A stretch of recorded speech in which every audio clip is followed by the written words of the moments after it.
அவர் இன்னும் விடல ஒரு பெண் மயக்கம் அடைஞ்சு பல்ஸ் குறையா இருக்காங்க. அவங்க அந்த பெண்ணை என் கார்ல கொண்டு வந்து ஏத்திருக்கேன். அவ்வளவு கூட்டத்துக்கு மேலையும் ஒரு ஆம்புலன்ஸ் கொண்டு வர கூட வழி இல்லை இவங்களுக்கு. 12 மணி நேரம் எங்களை வைக்க தெரிஞ்சதுல அப்புறம் ஆபத்து வந்தா அவங்க ஹாஸ்பிட்டலுக்கு கொண்டு போகணும்னு அவங்களுக்கு எந்தவித நடவடிக்கை எடுக்கலன்னா என்ன அர்த்தம் நான் கேட்கிறேன். மிக மிக தவறான கருத்து இது.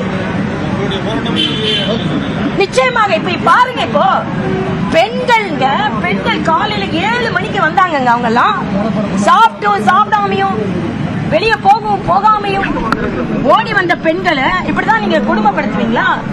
நான் கேக்குறேன், 6 மணிக்கு மேல வைக்கிறது சட்டம் இல்ல. அந்த சட்டம் படி நடக்கிறதுல உங்களை எது தடுக்குது? அப்ப எவ்வளவு பயப்படுறீங்க பாஜகவிற்கு? இந்த போராட்டத்துக்கு எவ்வளவு பயப்படுறீங்க? ஒரு பெண் மயக்கடைஞ்ச பிறகு உங்களுக்கு அனுதாபம் இல்லையா? ஒரு இலக்கம் இல்லையா? அதனால இந்த போராட்டம் தொடருங்க. நான் தமிழகத்தின் பெண்கள் சார்பாக இங்க நின்றுட்டு இருக்கேன். பெண்களை நாங்கள் கூட்டி போராடுவோம். டாஸ்மாக் பெண்களுக்கு எதிரானது, டாஸ்மாக் கொள்ளை தமிழகத்திற்கு எதிரானது. ஒரு நாளும் ஒரு திட்டம் வரும்னு நினைப்போம். இங்கே ஒரு வீடியோ வந்துட்டு இருக்கு முதலமைச்சர். இதுதான் இங்க நடந்து கொண்டு இருக்கிறது.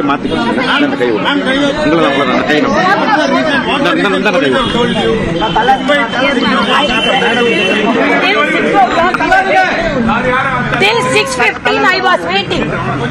According to the rule of law, after 6 p.m. I waited for another 15 minutes. So I came out.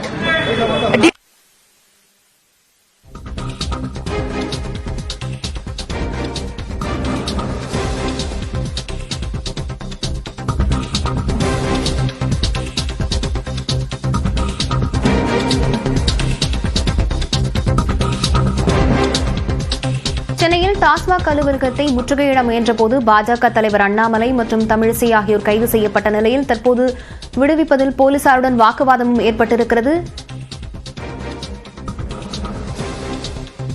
இது தொடர்பான விவரங்களுடன் செய்தியாளர் சுபாஷ் பிரபு இணைந்திருக்கிறார். சுபாஷ் பிரபு, என்ன நடந்து வருகிறது?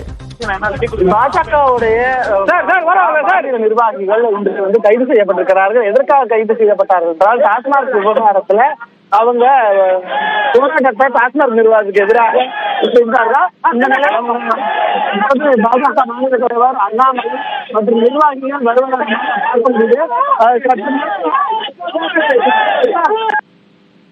சந்திக்க இருக்கிறாங்க. தமிழகம் முழுவதும் இன்று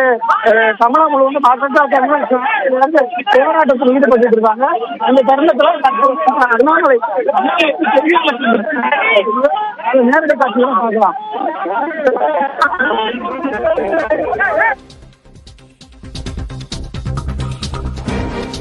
மாலை 6 மணிக்கு மேல் ஆகியும் விடுதலை செய்யாததால் அண்ணாமலை மற்றும் தமிழிசை ஆகியோர் காவல்துறையினருடன் வாக்குவாதத்தில் ஈடுபட்டிருக்கின்றனர். வாக்குவாதத்தின் போது ஒரு பெண் மயங்கி விழுந்திருக்கிறார். அவரை தமிழிசை காரில் மருத்துவமனைக்கு அனுப்பி வைத்திருக்கிறார்.